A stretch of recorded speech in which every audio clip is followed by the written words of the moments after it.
You are listening to the Sports and Sorts podcast. Choice, looking up, see ya! 3000, history. Ladies and gentlemen, welcome to the main event.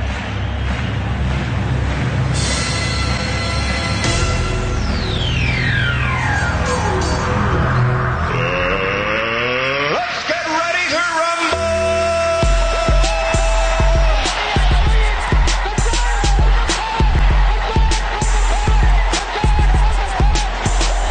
This one by Mattingly. Oh, hang on to the roof.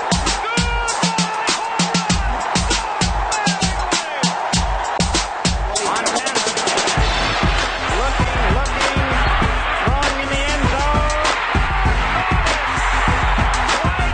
5 seconds left in the game. Do you believe in miracles? Yes! Little roller up along first. Behind the man. It gets through Buckner. Here comes Knight, and the Mets win it.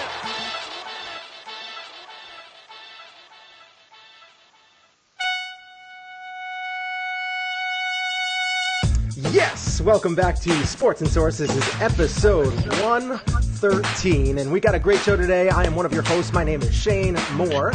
And I'm the Bry Man. My hair is doing this weird thing over here. I don't know what's going on with it, but it's doing a little weird thing. Not a Henry Cavill thing, Superman thing, which we will be getting into a little bit later. You can find this show anywhere podcasts are played, iTunes, Stitcher, Spreaker, any of those places. You can also find us at www.sportsandsorts.libsyn.com. And of course, we record this show every Monday, Wednesday, and Saturday live. Monday and Saturday at 9:45 a.m. And then on Wednesday, it is at 11 a.m. We're running a little bit late, but that always happens. We have to do our little briefing before the show. We have to Much talk like about what's Henry going to happen. Cavill, we had scheduling conflicts. Yes. Oh, that's sad. Too soon. That's sad. Anyway, we're going to be talking about a lot of stuff today. NFL, Thursday Night Football. We'll talk about that, what's coming up. Monday Night Football, what happened. We got some other stuff to talk about as well with some interesting photos and Twitter stuff that happened out there that I thought was kind of funny. And on top of that, David Price had some comments about the regular season and possibly if he would consider, opting out of his contract. So I have all that stuff to give you today. Me and the Bry Man have a lot to talk about in a short period of time. So we got a great show. Let's go. You are listening to Sports and Sorts with Shane and the Bry Man. Yes. So we have the first thing I wanted to kind of bring up. Was a hurricane looming, Hurricane Florence.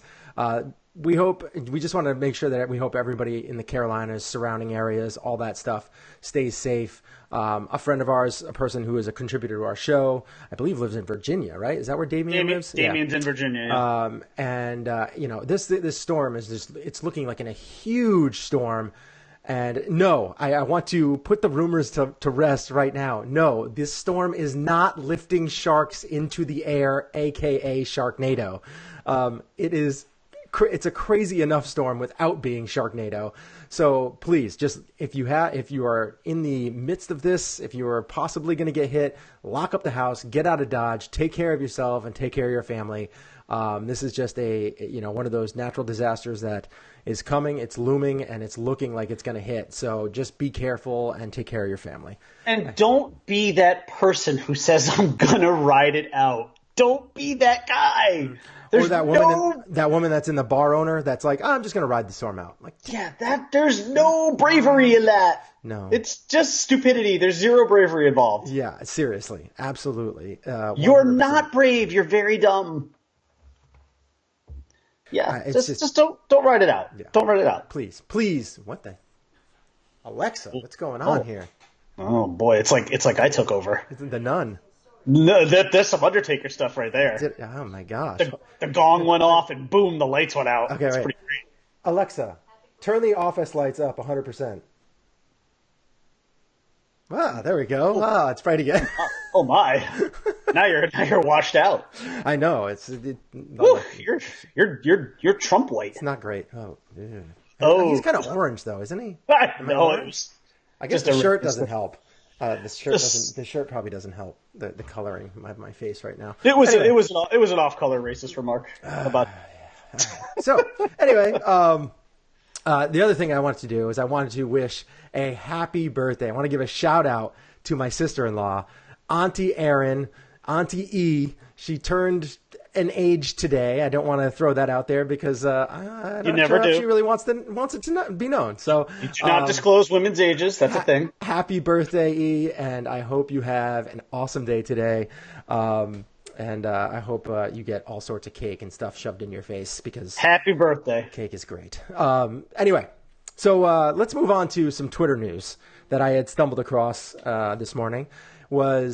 And there's one that kind of came out over the last couple days, and I thought it was glorious. It's just one of those pictures. You know what Marshawn Lynch looks like now, right? Yes. Everybody knows what Marshawn Lynch looks like now.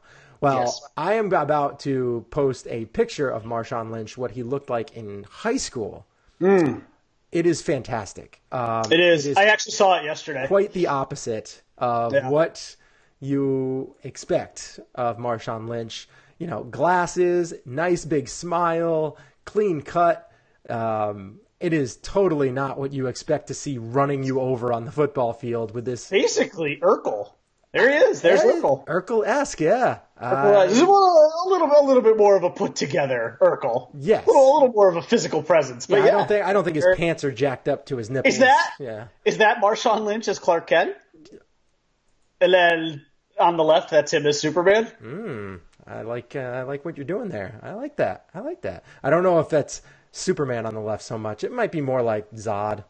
He looks like a. You know what's funny on the high school picture? He kind of reminded me of Shannon Sharp a little bit. Interesting. It's like Shannon Sharp a little bit there. Interesting. Because I think Shannon Sharp wears those glasses too. I bet if you had a side by side of the two of them, like Shannon Sharp now might look like younger Marshawn Lynch. I don't know. I don't think yet. Shannon Sharp has that kind of like he's got that jaw. That jaw that's just kind of and the way he's just a. He's a big man. He's a guy that you when you see him you know who he is just because he's got a very a face that just you can. He's a big dude. He's a big very dude. recognizable face, and he's a big dude. Yeah, and he's strong. He's strong. He's still strong. I really wish he would just knock Skip Bayless out once. I just hope he'd reach across. Did you see Skip Bayless in Cold as Balls? No. Oh my lord, you have to. Kevin Hart. There's times where just can't stand. There's times where Skip leans into him during that show, but there's other times where Kevin Hart is just like making fun of him, and it's quite funny. It's quite. Shannon Sharp would lean into Skip Bayless. Yeah, it's good. I highly recommend it. It's only like 6 to 10 minutes, something like that. It's not very long. It won't take a lot of time out of your day. But anyway, so we have that, and then we also have this. Mitch Trubisky was out. So he had. There was some guy, I can't remember what his name is, Ari something or other, posted how he said that Mitch Trubisky has a Zoolander complex. And this is what I'm talking about. I think Katinka wants to kill you. Good. I deserve to die if I can't even beat Han Suck-Ass at a walk-off. Derek, that's not true. I mean, the guy had to miraculously pull his underwear out of his butt just to beat you. True. When all he had to do was turn left. What do you mean? He's not an ambi-turner. I'm not an ambi-turner. And neither is apparently Mitch Trubisky, because apparently he only threw one ball to the left against when he was playing against the Packers. Only threw one ball to the left, and then on top of that, last year, like his completion percentage to the left was like 30-something%. And so he just can't throw the ball to the left. It's just not a thing for him. So he is not an ambi-turner. And I thought that was fantastic. A fantastic pickup by, I wish I had his name off the top of my head, but Arif something or other on Twitter. He This posted could be career limiting for Mitch Trubisky if he can't throw the ball to the left side of the so field. great. That was so great. It was so great. I loved it. All right. So those are the kind of some funny things that I found out there. I thought I would share. But Mitchell will be fine. Let's get right into what do you want to talk about first? We got let's briefly recap Monday Night Football. Sure. So first game was Jets at Lions. It was a blowout. I mean, both games were kind of a blowout. Jets at Lions, 48-17. You know, Sam Darnold started the game off with a pick six, a mistake that many quarterbacks make, thrown across their body to the other side of the field. You know, it results in a pick six quite often. Well, his team kind of had his back when the camera guy came over to him, and after that pick six, they made the camera guy leave. You know, they kind of like pushed him aside and like told him to get away to kind of protect him. But Darnold didn't seem to care the guy was that close. Like, he didn't care about the camera guy, but his team wanted to protect him. Well, you all know I am high on Sam Darnold, and he did not need any protection because he made that bad decision. He learned from his mistake. After that pick six, he went 16 for 20 through the air, 2 touchdowns, 198 yards. So I just want to say thank you, Sam Darnold, for making me look like I was kind of smart in week 1. And as for the Lions, could Patricia have looked any more meh on the sidelines? Another defensive coach that can't seem to get his offense moving the ball. He has a very good quarterback in Matthew Stafford, but damn, 27 of 46 for 286 yards, 1 touchdown, 4 interceptions. Defensive-minded coaches typically don't have much success in this NFL, and Belichick's coaching tree doesn't typically do well after they leave the Patriots' safety net of farms, their system. No, did you? In fact, did you see the tweet that I sent out? Well, I think it was last night because they were talking about this yesterday on the Rich Eisen show, and I sent a tweet to one of the guys on the show, and I said, here's Bill Belichick's NFL coaching tree. Al Groh, 9-7. Mm-hmm. That's the guy with the best record. Yeah. Al Groh, 9-7. Bill O'Brien, 31-34. And then we go into Nick Saban, who had I don't have the record here, but he had a 469 winning percentage. Eric Mangini, 413 winning percentage. Josh McDaniels, 393. Romeo Crennel, 337. And Matt Patricia, 0-1. Mm-hmm. Yep. That's pretty much what it is. I mean, I don't think that the Lions are going to go like 0-16 this year. I mean, I predicted them to go 7-9 because I think Matthew Stafford will get them some wins. But even my prediction of 7-9 might be high now. One thing's for sure, Patricia should get a decent draft pick next year. So unfortunate for him that this does not look like it's going to be going well. I mean, his team looked atrocious on both sides of the ball. So we'll see how that plays out. Did you want to add anything to the actually, it's a couple of things. One, I actually don't even think that first throw was really on him. That's a designed play. When you roll out to the right and you throw across your body to the left side of the field, that is a design play. That was a coach's call play. I actually think that was more on the team for calling that play. In general, I don't like plays like that. If you roll to the right, throw to the right. If you roll to the left, throw to the left. There's just throwing across your body in the NFL is a cardinal sin. You need to have a real special arm to be able to get that because it's so tough to get something behind the ball. Even if you have a special arm, you're just giving the defense way too much time to catch up to the play. Yeah. It's just I don't care what kind of arm you have. You can have a cannon. It's just not going to matter. Most defenses, really, really good defenses, really good defensive, secondaries are going to be able to make a play on that ball. It's a very rare occasion when you complete a throw like that. But the plays take too much time to develop, and that gives the defense too much time to play catch-up. The other thought I had on this game was, unfortunately, I'm thinking to myself, oh, my God, this is what the Dolphins are going to have to deal with next week, this coming Sunday, I should say, in New York.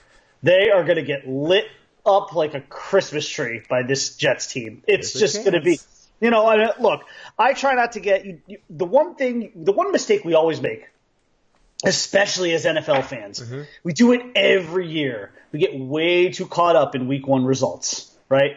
Do you, honestly, do you really believe that the Tampa Bay Buccaneers are as good as they looked against the Saints? No. I don't. No, no. Because Ryan Fitzpatrick does this to every team he goes with. He gives them hope by putting up these miraculous performances, but then after week 4 or 5 or 6, he turns into the quarterback that he actually is. Yeah, and then, but what he does, to his credit, to Ryan Fitzpatrick's credit though, what he does by having games like that is he kind of like extends his career by a year or two every now and then, because there's always going to be a team that's going to be like, we can be the ones to unlock the Fitzmagic full time, as opposed to just the part-time Fitzmagic. Ronnie Hero just put up their Fitzmagic. Yeah, it's a thing. Yeah, no, it's true. It's true. I said it and then I saw him write it. But that's what it is. It's one of those. It's one of those things where a team sees that and they get like, oh, he could do this for us. No. Maybe even on a full-time basis. No, it's not. It's just, this is It's who he is. He is a gunslinger mentality, but he just doesn't have the skill set. The point is, you never want to get too caught up in week one results. Good or bad. You really don't. Now, I know for the Bills, you're probably thinking, forget it. Lost cause, and it's just, things look like a mess. And maybe they will be, but again, it's week one. I need 4 weeks before I really can latch onto a team or not, because that's the quarter mark of the season. I need to see a team play 4 games. I saw some of it. Did you hear McDermott after the game say, "I'm not even sure Peterman did that bad. I need to go back and look at the tape." That's not good. He was bad. He was bad. I mean, he wasn't just bad. He was brutal. Protecting the quarterback, I guess. But again, for me, I need 4 weeks. I need to see a team for 4 weeks before I can really hop on or off a bandwagon. It's just week one is nothing. It's nothing. All right. It's completely meaningless. Not meaningless, but playoffs are not made in week one. Okay. Let's put it that way. Yes, of course. I mean, there's going to be lots of teams that, the Steelers don't have a win right now. But we still think that they're going to go. Hey, but are they going to win that division? Probably. Cat in the background. Ooh, really? Which one? I don't know. It's furry. Oh, that's Duchess. It's a furry one. That's Duchess. She's old. She's my old lady. There she goes. Bye, Dutch. Oh, she's 15. Yeah. Yeah, she's getting there. My cat's got you by 3 years. Wow, that's. Yeah. So anyway, the cat won't.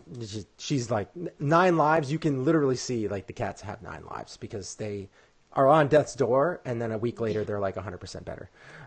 So it's just how cats are, which is awesome. Anyway, we have also I wanted to kind of touch on the Rams versus Raiders because I'm super high on Jared Goff this year. And especially in this year, but this game, he wasn't quite on the same page with his receivers yet, which is good and bad because if he was on the same page, they'd have won by 50. It would have been a massacre. This team is so good everywhere. It's going kind of was a massacre. They are going to be a monster. I mean, yeah, but in the first half it was relatively close. It was a good game, and then they just took a turn, and they were like, nope, this is not going to happen. And the Rams just totally. This team is just going to be such a monster team. It's just going to be so much fun to watch, and I love watching them. The Raiders, on the other hand, Gruden, he looked solid as a head coach, but this team is just not there yet. This is a long play for Gruden, so I'm not going to really bash him this year that much. I'm going to give him a little bit of a pass. But if you have Derek Carr, and if you are Derek Carr, if you are John Gruden, you need to figure out a way to get Amari Cooper more than one catch. You need to figure it out. I mean, he had as many rushing yards as receiving yards. That can't happen. But, like I said, they're a couple of years away from truly competing. So it should be fun to watch Chucky go crazy on the sidelines from time to time this year. But he just doesn't have the talent right now.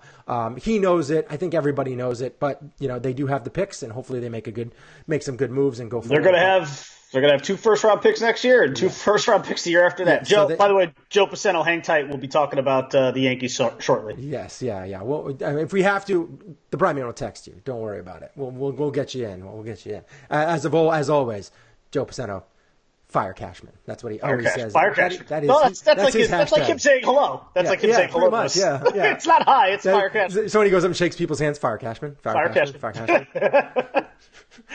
My real quick on the Raiders game, to me, that was what you saw out of the Rams. That was the perfect example of just how good I think the Rams are going to be. Mm-hmm. Not how they won the game and the score and how the game played out. But if you think about the way the game started, The black hole was completely going – it was up for grabs. That place was going bonkers.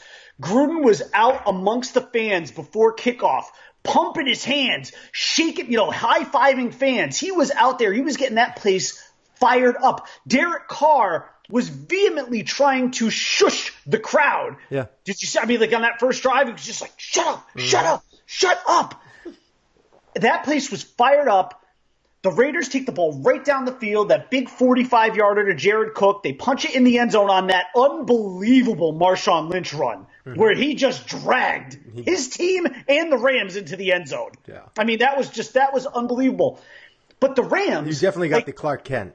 You didn't get the Clark Kent version of Marshawn Lynch there. That was full-on Superman Marshawn. But what the Rams showed you is, like any great team, they took one shot to the mouth, they wiped it off, they smiled at their opponent, and they said, all right, now it's our turn. Mm-hmm. And then they just went – and then the Rams did what the Rams did. And they just, methodically picked apart the Raiders limb from limb, and they exposed the Raiders for what they are. And in the process, I think they also sort of noticed and said, here's who we are. So okay, we're the team to beat. What you're saying was... It's not about how hard you can hit. It's about how hard you can get hit and keep moving forward. That's how winning is done. I mean, in essence, yes. To quote myself, quoting Rocky, yes. That is correct. Thanks for setting yourself up for that. I appreciate that. Anyway. The cat's back. The cat's back? Yes. This time she's chatty. Ooh. Hey, Brandon, Darth Vader. Blaine! Darth Blaine. He's back. He's on here. He waved hi. Eddie, what's up? Say hi to your wife. She's checking in. Ooh. Really? Yeah. More? We got a female viewer? Last I checked, Christine Patterson Moore is your wife. We have a female viewer. Wow. Yes. That's exciting. Ooh, a lady. Ooh, a lady. Break out the Cavassier. We're gonna make ladies' man's impersonations a part of the show going forward. We're bringing it back. We are bringing back Leon. That's great. Leon Phelps. All right, so let's we kind of briefly touched on Thursday Night Football. If you have anything you guys want to put in the comments about Thursday Night Football, Monday Night Football. We had the two games, the Rams and Raiders, and the Jets and Lions. I know Ronnie, who's a Lions fan, is not very happy how that turned out. He was pretty depressed, as I was, after kind of keeping an eye on the Bills game. We both had a very, very rough opening day, and if you have any opinions or anything like that, go ahead and throw them in the comments. If there's anything that you saw that we didn't talk about, we'd like to hear it. Other than that, I think we can get into a little Thursday Night Football. We have the Ravens and Bengals. This is two teams that have had a bit of a rivalry. I would say they have a bit of fisticuffs from time to time. And this is the two undefeated teams. Bengals beat the Colts. The Ravens destroyed my Bills. I mean, I can't even really give the Ravens a real win there. I mean, the Bills are really a really, really bad team. But they're 1-0. They destroyed my team like they should have. The Bengals, went to Andrew Luck. Andrew Luck played well. I mean, you can't take it away from him. Guy hadn't picked up a ball in 2 years, and he played really, really well. So, but his team's just not quite there yet. I do expect that his team will rally around him, and they will get better as the season goes on. But it's going to be a rough, probably first 6 games for him. But the Bengals looked pretty good. Mixon looking good. The Red Rifle looking decent. Connecting with AJ Green, connecting with Eifert. That is important. And now if you can get that secondary receiver, whether it's Ross or whoever, this could be a team that could potentially sniff the playoffs because they have some talent. I don't think that they're going to go deep in the playoffs because I don't think they have that much talent. But it's their coach is a guy that we put under fire a lot. But as of right now, I mean, if I ever going to give you a prediction for this game, I'm going to say that the Ravens are going to win this game. The Ravens looked really sharp. I think Flacco has a light under his butt this year that with Lamar Jackson. The Lamar Jackson factor. With him behind him, I think that is a huge deal, and he has a fire. When he has a fire lit, it is Well, he's a Super Bowl MVP. He is a Super Bowl MVP. He can play really well. That's why he plays good in fourth quarters. When he has that light underneath him, he plays well. And I just have a feeling that this could be a really good game for Thursday Night Football. We don't really particularly like Thursday Night Football, but this could be a really good game to watch. It could be. I don't expect it to be a super high scoring game. Like I don't expect it to be like 38-35, but I do expect it to be a good game where you're going to see like 24-21 kind of deal. I would expect the Ravens to win. I don't know what the line is. I'll look that up in a little bit when you're talking, but I do expect the Ravens to win, and I think that the Bengals could potentially not eke this one out. But as of right now, just the Ravens defense with Flacco looking good, with Alex Collins, all this, they have talent. They have some talent, and I just feel like with Flacco as a quarterback, I just have more faith in him than I do in Andy Dalton right now. But if Andy Dalton can get it together, watch out. This team could go 10-6. What's funny? I think Mike Florio, if I'm not mistaken, I think Mike Florio actually predicted that the Ravens would be in the Super Bowl. And I mean, for a preseason prediction, I thought that was a little out there because I thought that team had quite a few holes. And again, going back to what I said before, you do not want to get caught up in anything you see in week 1, because week 1 is just not a good indicator of who you're going to be in week 13 or 14. But look, you got to go on what you see in front of you. And what I saw in front of me, and I did watch some of that Ravens game because I have Alex Collins on, I think actually all 3 of my fantasy teams. I have mine at 2. I have him on. I know I have him on at least 2, but I want to say it's 3. And so I was keeping an eye on that game, and Alex Collins did not even have a good game, actually, and the Ravens still ran roughshod over that. And I actually expect you and I are on the same page here. I expect the Ravens to go into Cincinnati and win. I just don't trust the Bengals. I never really have. Their style of play seems more finesse to me than smash mouth, and the Raiders are a much more hard hitting kind of. Ravens are a much more hard hitting kind of team. Disciplined. They're just not very disciplined. Yeah, and I just, despite Marvin Lewis's longevity, I've never believed in him as a coach. I expect the Ravens to win this game. I'm going to say 26-17. It's going to be my score. 26-17. All right, that's not bad. I will put those numbers down right now. I said Ravens will beat 24-21, and you said 21-16. 26-17. 26-17. Yeah. That's a pretty good win. If that actually occurs. Any win on the road is a win. Yeah, well, yeah, I mean that seems like they would handily beat them. But I do want to say, will. Ronnie actually just posted that Josh Allen getting a week 2 start just announced. That's great. That actually might get me to try and watch the game.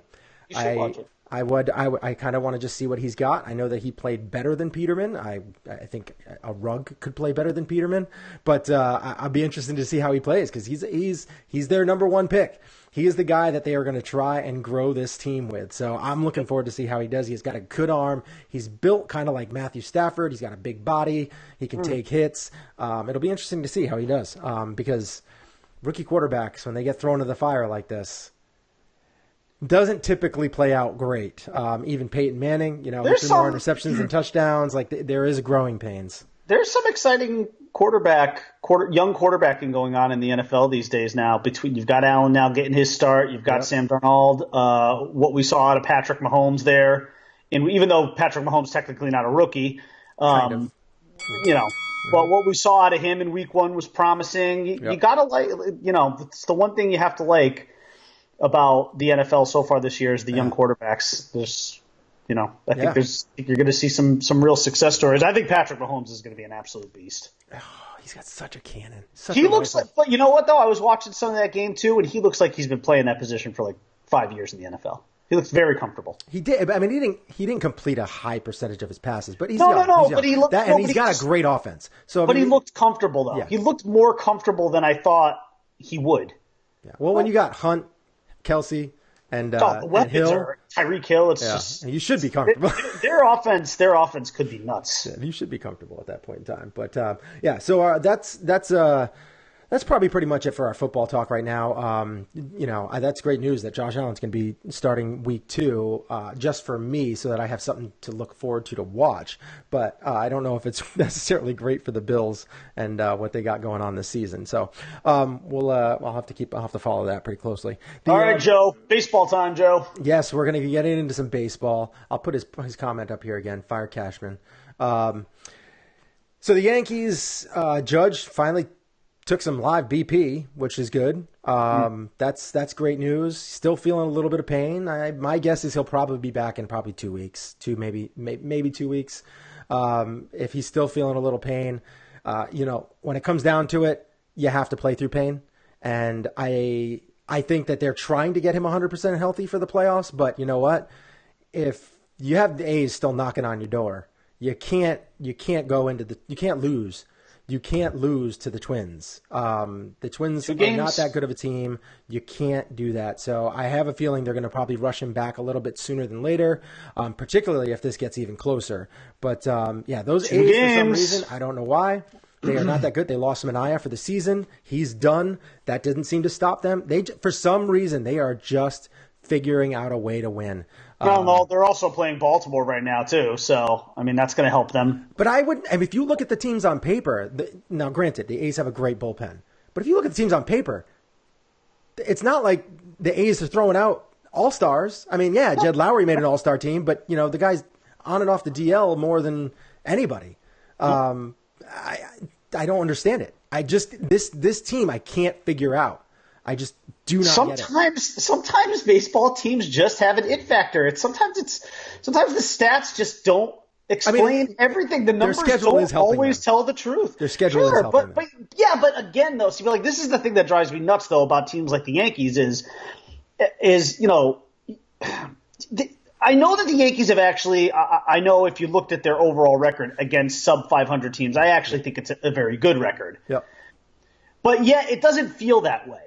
And I'm sure that Joe would attest to this because he and I we're watching these games every night, and it just feels like the Yankees struggle so much with teams that underperform. They play down to competition. Last night was another example. And actually our friend of the show, Chris Corelli, who we have on, and I hope we have him on again soon, he had a tweet out last night, and he basically said by starting Sonny Gray, the Yankees essentially punted last night. Yeah, which they did. Yeah. And look at the final score. 10-5, and they got run out of the building by a really that Twins team is so bad. I will disagree with Chris Corelli's comment there because one, they're trying to give their starters another day rest. I get that, Two, but they can't. Sonny Gray has been pitching that. well. He has been pitching well. He's been pitching to like a 1.8 ERA.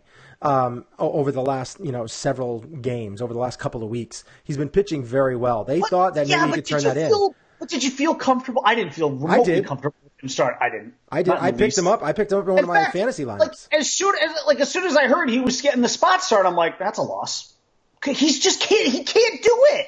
He can't do it. He's in his own head. That might be the case, but I disagree. I think he can do it. If you want to bring him out of the bullpen, fine. Bring him out of the bullpen in long relief because that is unfortunately the only role that he might have any modicum of success on the Yankees right now. If you're going to put him out there for a spot start, no, there is something going on with him, and it's all. Let's be honest, we can tell now. We know that it's all from the neck up because if he was right. It wouldn't matter if he was starting or coming out of a bullpen. If he was mentally right, he'd be good. Because you see, his stuff is good. He has good stuff. I know a couple of weeks ago he made that statement that he thinks he's one of the best pitchers in baseball. And as crazy as that kind of sounds, I understood what he was saying there. Yeah. Because before he got to New York, he really was one of the better pitchers of baseball. He was a guy that when the Yankees acquired him, especially me, we were all psyched. I was psyched. Yeah. He's one of my favorite pitchers, and unfortunately now he's become a victim of one of those, he's one of my favorite non-Yankees to come to the team, and now I don't like him so much anymore because he's not performing in the Bronx. But you know what? Some guys are not built for New York, and I'm starting to think maybe Sonny Gray is just not one of those guys. And his role to me at this point is strictly out of the bullpen in long relief. And if you're talking about a playoff game, They better be up on a team by 6 or 7 runs or more in a playoff game if he's going to come in, or they better be down by that many, because there's just no point. Or he just maybe shouldn't even waste a roster space on him, to be honest. I'd rather have just another hard-throwing reliever in there. I mean, put Tommy Kahnle in there. Well, I mean, as of right now, yes, I do agree with you that he doesn't necessarily deserve to be on the postseason roster.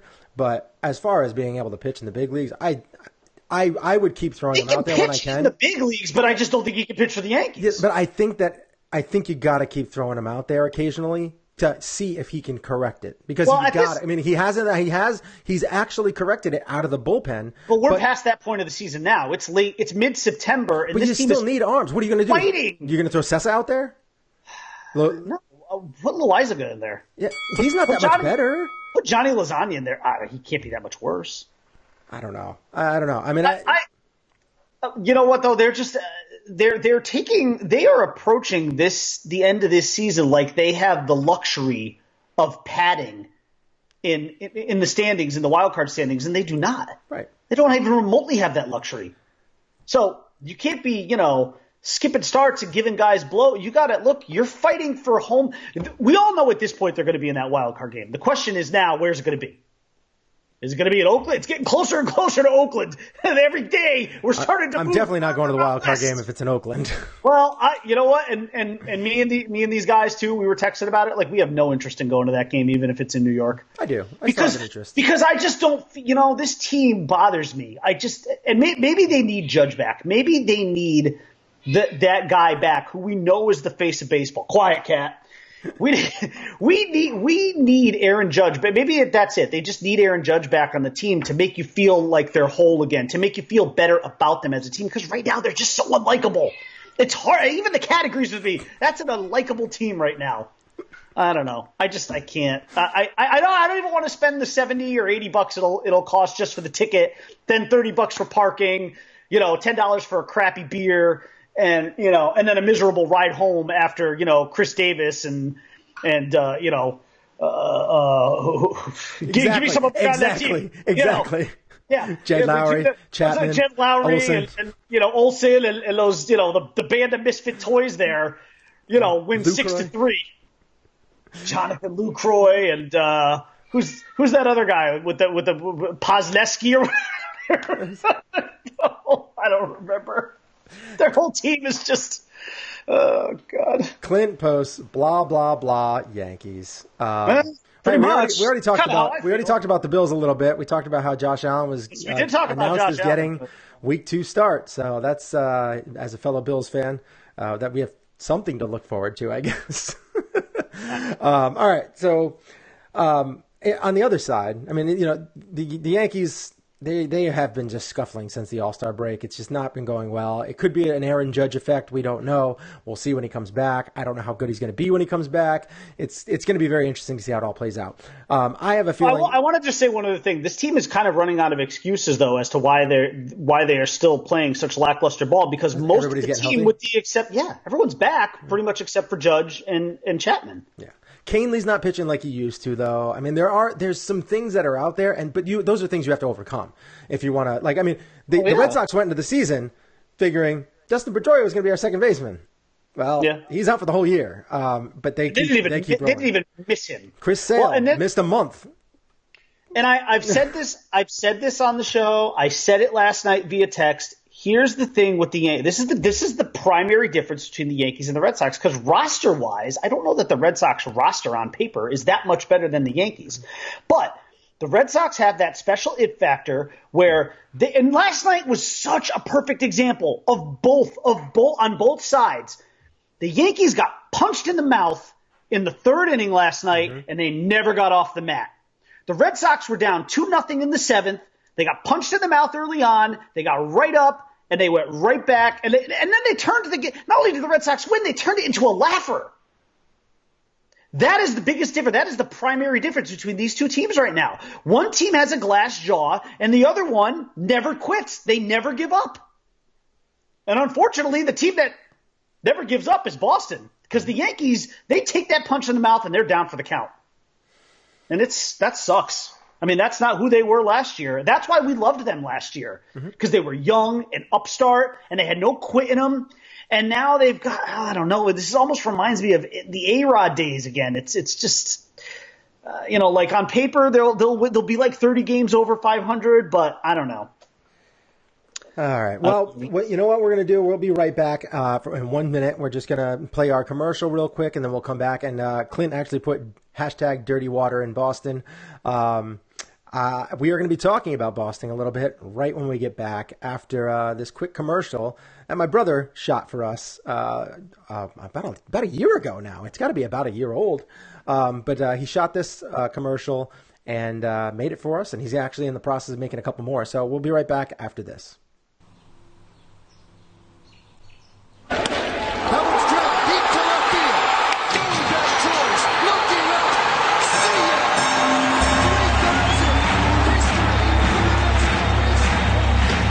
3,000. Ladies and gentlemen, welcome to the main event.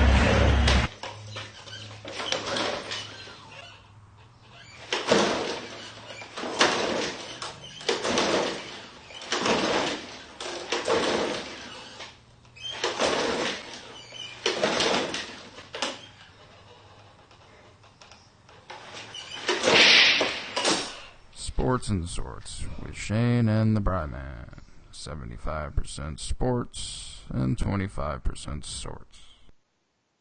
I love that commercial. Anyway, we are back, and we are going I just love the look on Cam's face. Like the look like when he's just like, what is on his face?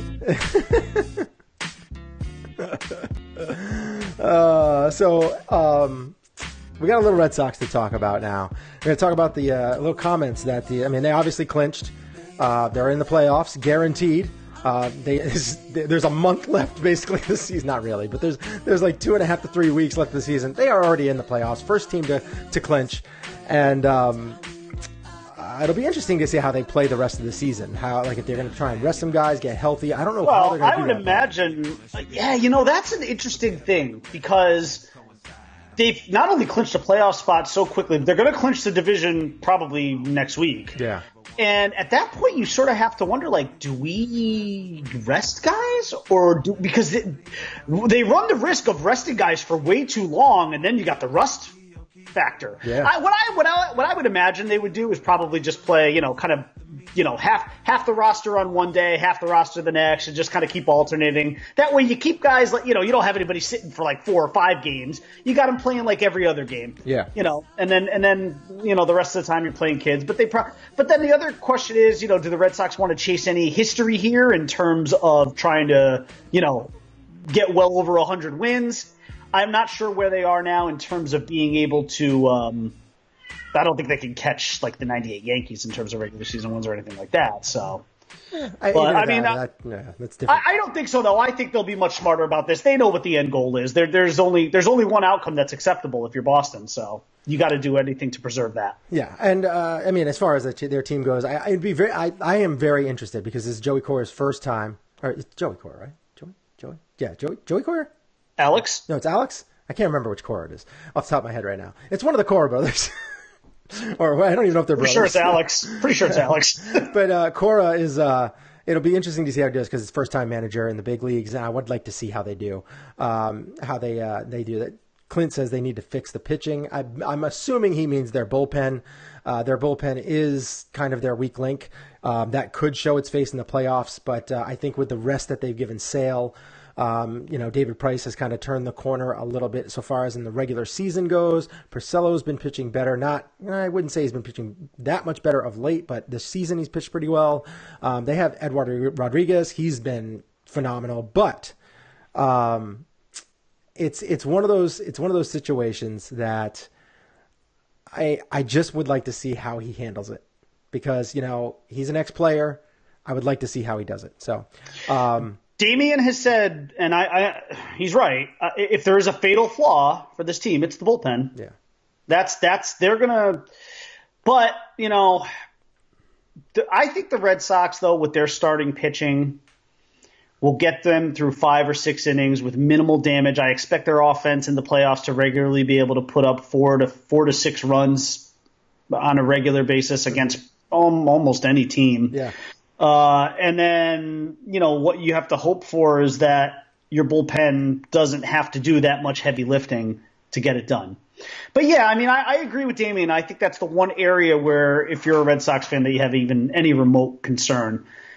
But at the same time, the Red Sox ability to get back up off the mat, late innings, I don't know. I think it somewhat mitigates that concern a little bit, because I think if you look at the way that they come back, 8th inning, 9th inning, there's not a rally that they don't have in their bones.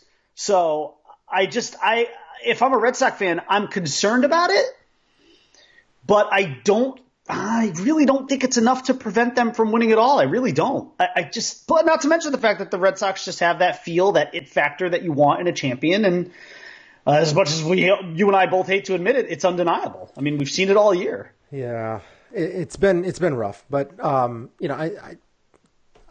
this is going to happen. I mean, they have a good team. They're going to play well. They could come back next year and not even make the playoffs. I mean, we've seen it happen before, but it's concerning a little bit, particularly this year, just because the Yankees have just been playing so poorly in the second half, whereas the Red Sox seem to be getting stronger and stronger as it builds. And I'll be interested to see how, like I said, how Cora handles the last 2 to 3 weeks of the season since they clinched so early. I have a feeling they're going to keep rolling everybody out there as normal, and then maybe the last week or so they might start resting some people, but they might even skip starts here and there, but I would like to see how he's going to handle it. The Red Sox are going to have everything the way that they're going to be completely lined up to have their pitching is going to be completely set up the way they want it. Guys will be well rested. Yeah. Chris Sale, you got to expect that he's going to be able to give you, if he can pitch a complete game in that first game, unless they're blowing somebody out. Plan on it. He'll be ready to go. Yeah, Clint actually posted Joe Kelly has just been bad, and he has been. He's never been a great reliever, never been a great pitcher in general. He throws really hard, but he's a hard thrower. He never's really put it together. He hasn't harnessed it yet. If you're watching, we have several people watching right now. Just give us a like to this video. We appreciate it. It helps us get the word out. Feel free to share and all that kind of stuff too, just so that we can help get the word out. We have just a couple more minutes left, and I wanted to talk quickly about David Price and his comments that he made about the postseason. And I have him right here. David Price said, I could go 35-0 in the regular season with a 0 ERA and it wouldn't matter. I need to win in October. That's that. Regular season means nothing for me. These comments, he's not wrong. I would be concerned if I was a Red Sox fan. For one, he has always been a good regular season pitcher, and he's never pitched well in the playoffs. And this just seems like it's in his head. And these comments to me make it seem like it's more in his head. Like he's so focused on it, that's all he can think about. And when postseason comes, now it's going to be hyper-focused on him. I think that's wishful thinking on your part, because I think he's just – first of all, the only thing I would say is that these were probably comments he didn't need to make. It's fairly obvious. Everybody knows he's a terrible postseason pitcher. We know the epitaph here of David Price. It's that he's a good regular season pitcher, and he is yet to prove it in the postseason. We know that. He didn't really need to go out there and say that.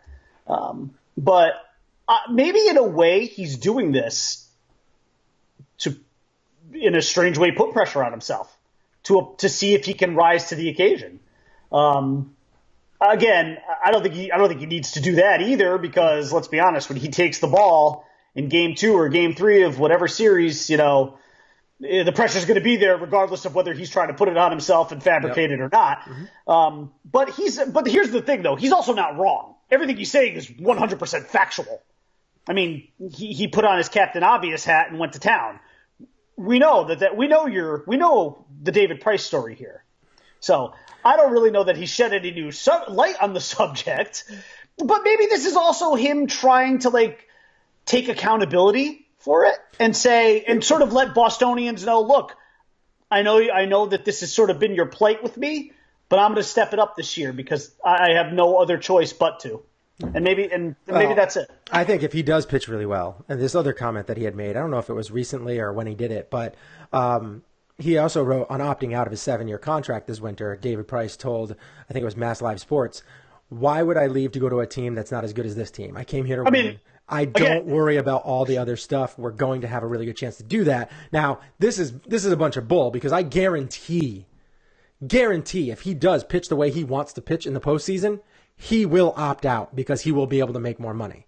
Especially if they win the World Series and he pitches well, he will opt out. Oh, do you believe that? I actually don't. I thought this was scenario number 2 of him putting the Captain Obvious hat back on. I think especially if he wins a ring, he will opt out. Yeah, but he got the win. He got the postseason monkey off his back. He will opt out because he has proven that he doesn't really like it. He doesn't really like it there. He's constantly feuding with teammates. He's constantly feuding with the media. Like he has proven he's a weird dude. And I don't think there'd be much love loss either. I don't think that the Red Sox fans would care if he left. That part I think might be true. I don't know that Red Sox fans would give 2 craps if he left or not. In fact, they might look at it as addition by subtraction, just because they could say, well, we can offload. I mean, we get that salary off the books, and then that allows us to go and get a pitcher of that caliber or better for maybe similar money. But I think the reason why he's saying that is because even if he pitches really well in the postseason, I don't even care if he's the World Series MVP. I still don't see another team paying him what he's making but he'll get now. Extended. So you'll get more money. Yeah, I don't see it. I don't see him leaving. I don't know that I think he's kind of locked in there. Yeah, maybe. I don't know. I think that if he pitches well, it's very rare when you see somebody that dominates a postseason and has an opt-out year. It's very rare that they don't try and get more money, whether they get it or not. Well, Tanaka didn't. Right, Tanaka didn't, but I think that's more of an arm issue. And Tanaka could have. But he could have, though. Nah, you're right, because another team could have looked at his arm and said, yeah, no, this guy's got a partially torn UCL. We're not. I think that, and I think that they didn't win. So, I mean, it's different. Like, it's not like he was an MVP of any of the series. They didn't win, but he pitched really well. But everybody knew. He's clutch. I always thought he's been very clutch.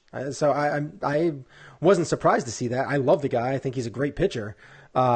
But I think the reason why, I mean, it might have been a different story if he was a World Series MVP or if he was the ALCS MVP and then went on and pitched well in the World Series. Might have been a different story at that point in time. So I guess it all depends on what happens with the Red Sox. But the last little topic here is something that you brought up to my attention, and you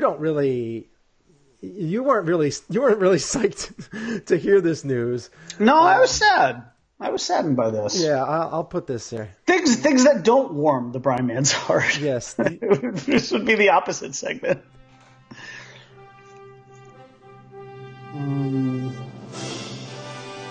Yeah. And I told you, and it was like such sheer coincidence today too, that I happened to be wearing this shirt this morning. The black and silver Death of Superman shroud.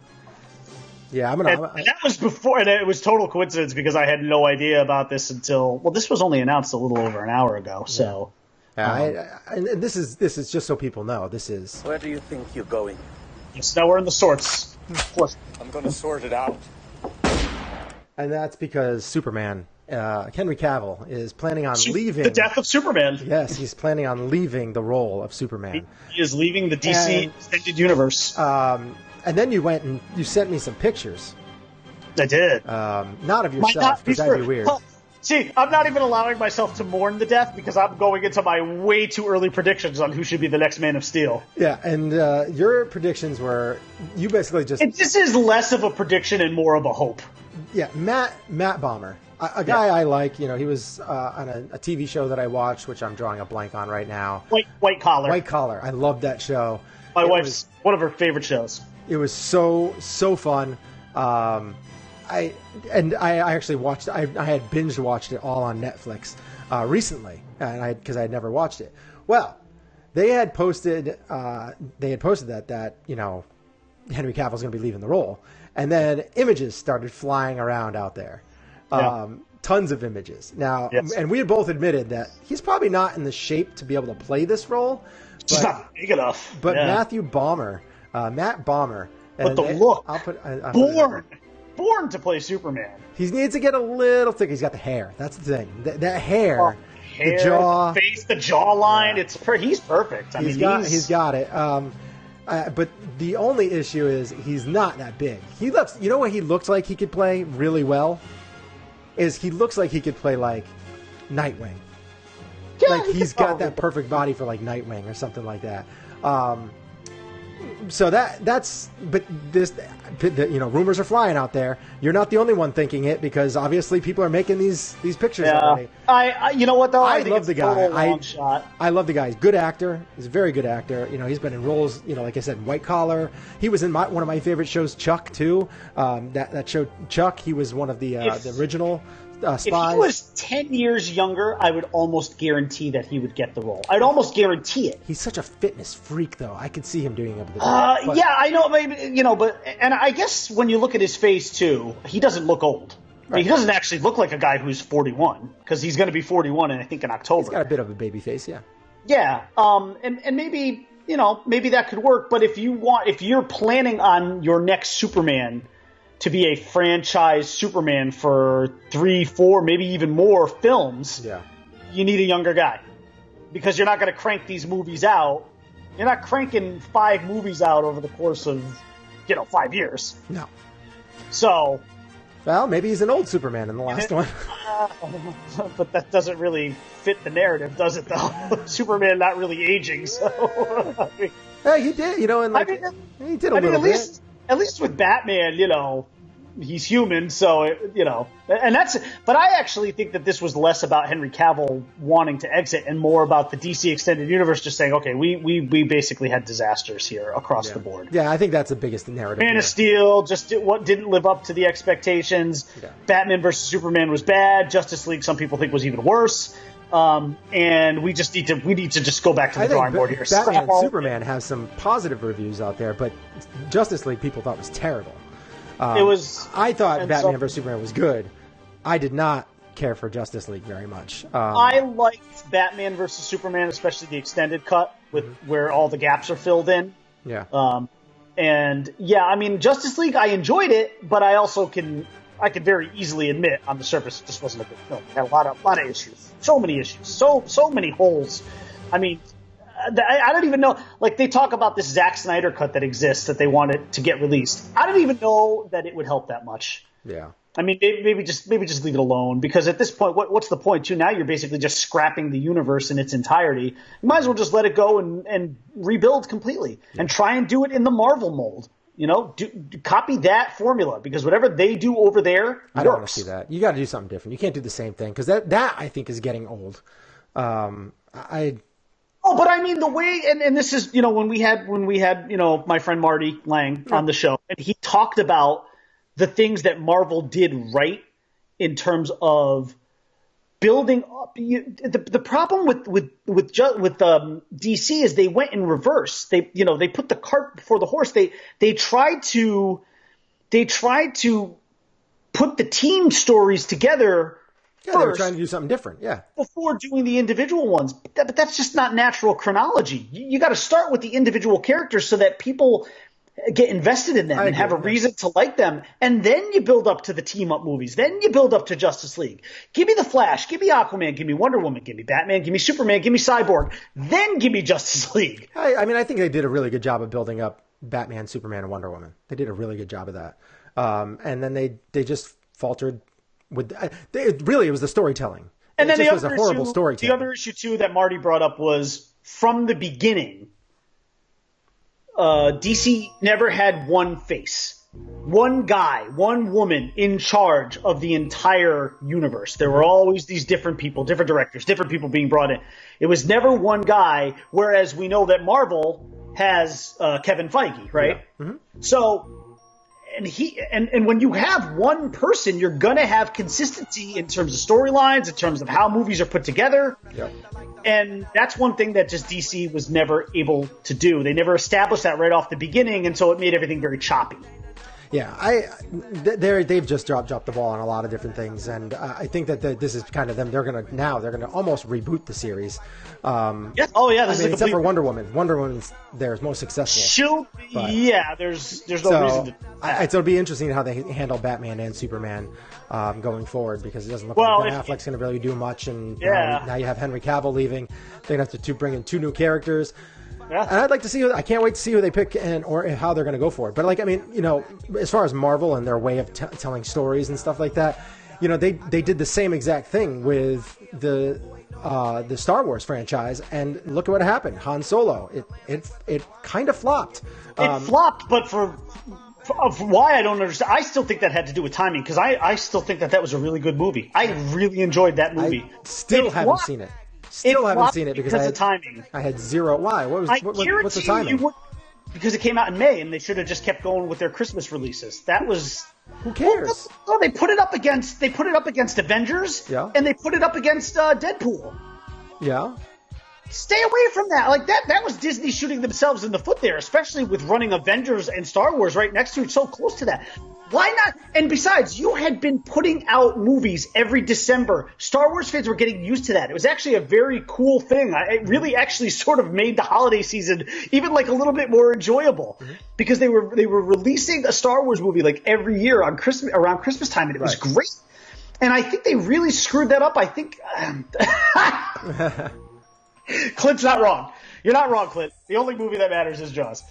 But Hooper drives the boat, Chief.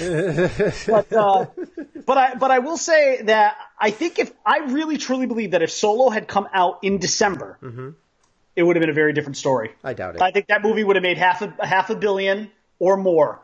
And no, but I feel bad for you. You're actually missing out on a good movie. It's a good movie. It really is. What I saw with the trailers turned me off, and I didn't want to watch it. I will watch it eventually. I'll give my opinion. You're such a Star Wars fan, though. I kind of can't believe it. I hated the trailers. I thought they were horribly done. There was nothing about it that I liked, so I decided not to watch it in the theater. But Black Panther is one of my favorite Marvel characters. I didn't see that in the theater either, and it's not because that was more of a timing thing. Like I just didn't have the time to go see it. And that movie I saw, and I thought it was good. I didn't think it was great. I thought it was good. I thought it was great. I don't think it was Best Picture great. It was the same exact formula as all the other Marvel movies. It wasn't anything special. Can Disney dial that back a little bit, please, on the whole Best Picture thing? Just stop trying to force that narrative that you think Black Panther is the Best Picture. But first of all, even if it's just not that, those aren't the kind of movies that win Best Picture awards. So, stop trying to push that. I think they're trying to get into the Avatar road and, all those other movies that, kind of destroyed the Oscars. Gladiator. Yeah, they're trying to get into those modes where they can have these big budget films that can do well. It's unlikable when you try and force the issue, though. Well, it wasn't that good. It wasn't that deep. It didn't. Do you really remember do that much. Ridley Scott forcing Gladiator down our throats? He didn't have to. Because it was a great movie. The movie was great. Yeah. And I don't think the Black Panther movie was great. I thought it was good. It was good. It was just as good as a lot of the other Marvel movies. I think Black Panther was really, really, really good. What was super special about it? But I do not think that... Oh, I just thought it was a really great story. I thought it was a great story. It was a surprisingly great story. What was the great story? Because here's the other thing, too. And I look at Black Panther in a very similar way that I looked at Guardians of the Galaxy, which is that I went in with very little expectations because I knew very, very little about the comic book character. I knew a lot. And then, lo and behold, Guardians of the Galaxy, the first one, is still my favorite Marvel movie by a long shot. Yeah. It was fun. So that was fun. Part of it was lack of expectation. And then you see the finished product and you're like, wow, I got so invested in this character. I got so invested in Killmonger. And listen, Marvel has the magic touch for the most part. Not all the time. They still, whoever produced the Fantastic Four movies is obviously, That's Fox. It's Fox. But even still, I it's still a Marvel-based comic. But different company, though. Different company, totally. I know, it's not the MCU, but just like the Amazing Spider-Man movies with Andrew Garfield. I know, I get it. But I don't know. I